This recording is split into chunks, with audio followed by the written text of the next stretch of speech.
Pour ne rien rater de nos programmes, n'oubliez pas de vous abonner à nos deux chaînes YouTube, le Média TV et le Média 24/7, et d'activer la cloche.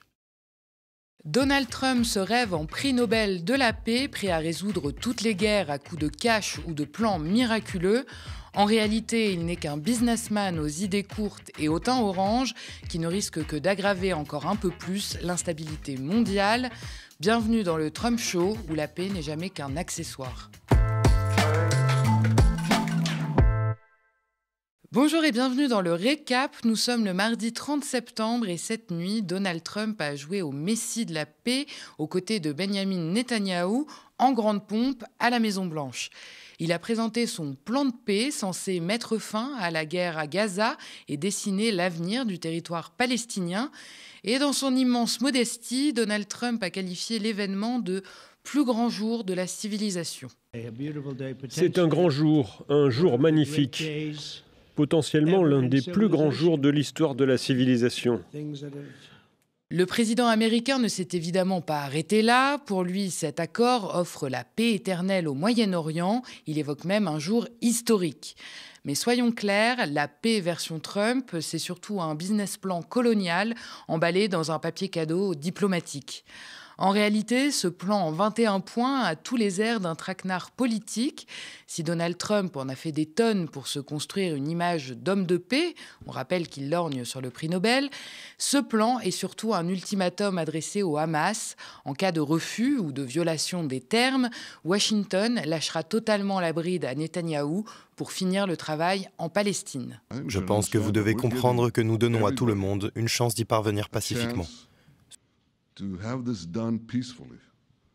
Ce qui permettra d'atteindre tous nos objectifs de guerre sans nouvelle effusion de sang.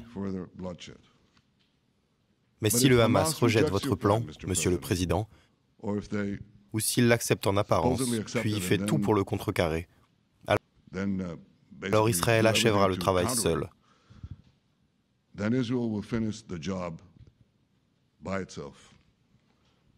Cela peut se faire de manière facile ou difficile. Mais cela sera fait. Les déclarations du Premier ministre israélien donnent froid dans le dos et font écho sans détour au génocide en cours dans l'enclave. Et comme pour enfoncer le clou, ce mardi, dès le lendemain de la conférence de presse de Donald Trump et de Benjamin Netanyahou, l'armée israélienne a publié un communiqué annonçant la poursuite de ses opérations dans toute la bande de Gaza, rapporte Le Monde. Bilan revendiqué par Tsahal, plus de 160 cibles terroristes frappées, une catégorie où entrent, comme toujours, des écoles, des logements civils ou encore des hôpitaux. La paix éternelle n'est donc visiblement pas encore au programme des opérations militaires israéliennes. Passons maintenant au fameux plan de paix que Netanyahou a accepté en grande pompe. Les esprits critiques auront vite flairé le coup fourré. Il se divise en deux temps, la fin de la guerre et les perspectives d'avenir pour Gaza. La fin de la guerre d'abord. Sur le papier, l'accord prévoit un retrait partiel des forces israéliennes jusqu'à la ligne convenue pour préparer la libération des otages. Pendant ce temps, toutes les opérations militaires, y compris les bombardements aériens et d'artillerie, seront suspendues et les lignes de combat resteront figées, précise le document. Le plan garantit que dans les 72 heures suivant l'acceptation publique de cet accord, tous les otages, vivants ou décédés, seront rendus. Ensuite, Israël libérera 250 prisonniers condamnés à vie, ainsi que 1700 Gazaouis détenus après le 7 octobre 2023, y compris toutes les femmes et les enfants détenus dans ce contexte. Pour chaque dépouille d'otages israéliens restitués, Israël s'engage à rendre également les dépouilles de 15 Gazaouis. Et ce n'est qu'à ces deux conditions que les membres du Hamas pourront bénéficier d'une amnistie. En retour, chacun d'entre eux devra s'engager à respecter une coexistence pacifique, je cite, et donc déposer les armes. Autant dire un serment de reddition. Ceux du Hamas qui souhaiteraient quitter Gaza auront le droit de passage protégé vers des pays de destination, a annoncé également le plan de Donald Trump. Sur le plan humanitaire maintenant, dès l'acceptation de l'accord, une aide complète sera immédiatement acheminée dans la bande de Gaza, c'est ce que déclare l'accord, via les Nations Unies, le Croissant-Rouge et d'autres institutions considérées comme neutres. Est également prévue la réhabilitation des infrastructures, l'eau, l'électricité, l'assainissement, des hôpitaux, mais aussi des boulangeries, ainsi que l'ouverture du point de passage de Rafah. Contrairement au plan israélien, l'accord de Trump assure que personne ne sera forcé à quitter Gaza. Les Palestiniens qui souhaiteraient néanmoins partir seront libres de le faire et de revenir, tout en précisant plus loin dans l'accord que l'autorité de transition aura néanmoins le droit de délivrer des permis de sortie. Dans le texte, Washington promet, je cite, d'encourager les gens à rester et leur offrir l'occasion de reconstruire un Gaza meilleur. Et ce Gaza meilleur est déjà esquissé dans l'esprit du président mégalo de la première puissance mondiale. Cette fois, fini les chimères de Gaza Riviera que Trump vendait en début d'année et place à un texte bancal qui ne règle rien pour le futur, ni solution politique viable, ni horizon de solution à 2 États, juste un scénario sous tutelle américaine avec Tony Blair en gestionnaire et Trump lui-même en président par intérim. Pour garantir le succès de cette initiative, mon plan prévoit la création d'un nouvel organisme international de surveillance, le Conseil de la paix. Nous l'appelons le Conseil de la paix. Derrière ce beau nom, le bureau de cet organisme sera dirigé, et ce n'est pas à ma demande, croyez-moi, je suis très occupé, mais nous devons nous assurer que cela fonctionne. Les dirigeants du monde arabe, Israël et toutes les parties concernées m'ont demandé de le faire. Donc il sera dirigé par un gentleman appelé Donald J. Trump, président des États-Unis. Tony Blair comme gouverneur de la bande de Gaza sous la houlette de Trump, il y a de quoi frissonner. Après 3 mandats au Royaume-Uni et 10 ans à diriger sa propre fondation, Blair troquerait la perspective d'une retraite confortable dans un cottage anglais pour superviser Gaza comme un fantôme de l'Empire britannique. Une question se pose, pourquoi lui ? D'abord, il est profondément impopulaire au Moyen-Orient pour avoir précipité l'invasion catastrophique de l'Irak en 2003. Et ensuite, le symbole historique est écrasant. La Palestine était encore sous mandat britannique il y a tout juste un siècle. Trump tire donc les ficelles et Blair, pendant ce temps, ressuscite l'ombre de l'Empire britannique à Gaza. D'après les observateurs avisés de la politique internationale, Tony Blair semble avoir mis son carnet d'adresses à profit pour s'imposer comme gouverneur de transition dans l'esprit de Trump. Pendant 8 ans, il a sillonné le Moyen-Orient comme envoyé spécial du Quartet, cette alliance d'un autre temps entre l'ONU, l'Union européenne, les États-Unis et la Russie. Concrètement, ça n'a pas donné grand-chose, si ce n'est un impressionnant répertoire de contacts que Blair a su exploiter à la tête de sa fondation, le Tony Blair Institute, un laboratoire d'idées qui planche notamment sur Gaza et le fameux jour d'après. Du pain béni pour Trump, qui ne cherche pas à réfléchir, mais à avoir tout prêt à l'emploi, un plan clé en main pour aller vite, toujours plus vite. La semaine dernière encore, Blair était reçu au Quai d'Orsay pour présenter ses projets pour Gaza à Jean-Noël Barrot, le ministre français des Affaires étrangères. Mais tout ceci n'est essentiellement que du bluff. Les travaux du Britannique sont loin d'être révolutionnaires. Son plan propose des mesures consensuelles comme l'éviction du Hamas, la libération des otages, tout en refusant l'exil forcé des Gazaouis. On s'attendait à mieux que du réchauffé pour le plus grand jour de la civilisation. En cas de signature de l'accord de paix de Donald Trump, Gaza se retrouverait donc sous contrôle d'un comité technocratique palestinien apolitique, composé, je cite, de Palestiniens qualifiés et d'experts internationaux, d'après les termes énoncés par la Maison-Blanche hier. Apparemment, gouverner un État sans politique, c'est possible, à moins que cette dimension ne soit réservée uniquement aux Occidentaux, puisque ce comité sera donc supervisé par Donald Trump et Tony Blair notamment. Le comité aura pour but d'établir un cadre et de gérer le financement de la reconstruction de Gaza jusqu'à ce que l'autorité palestinienne ait terminé son programme de réforme, précise Washington. En clair, gérer les petites affaires courantes pendant que les Occidentaux prennent, eux, les grandes décisions. Les États-Unis auront notamment la responsabilité d'établir un dialogue entre Israël et la Palestine pour convenir, je cite, d'un horizon politique pour une coexistence pacifique et prospère. Le texte prévoit aussi la démilitarisation de la Palestine, le dialogue interreligieux ainsi que l'ouverture éventuelle vers l'autodétermination palestinienne. Mais dans les faits, la majorité du pouvoir reste entre les mains de l'occupant israélien et de son irréductible allié Donald Trump.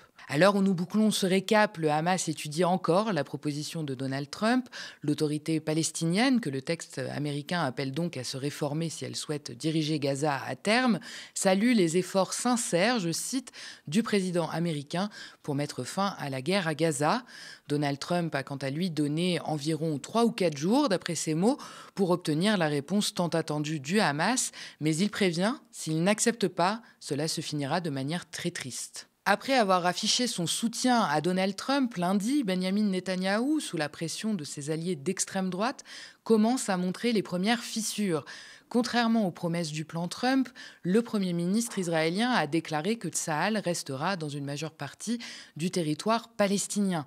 Il a également nié avoir accepté le principe d'un État palestinien, précisant dans une vidéo que ce n'est pas écrit dans l'accord. Pourtant, dans le texte du plan, il est clairement indiqué que les conditions pourraient enfin être réunies pour ouvrir une voie crédible vers l'autodétermination et la création d'un État palestinien. Bref, quelques heures après le grand show en Mondovision, le fossé entre la diplomatie sur le papier et la réalité politique à Tel Aviv se creuse déjà. Au final, le plan Trump ressemble moins à une feuille de route pour la paix qu'à un manuel de gestion coloniale.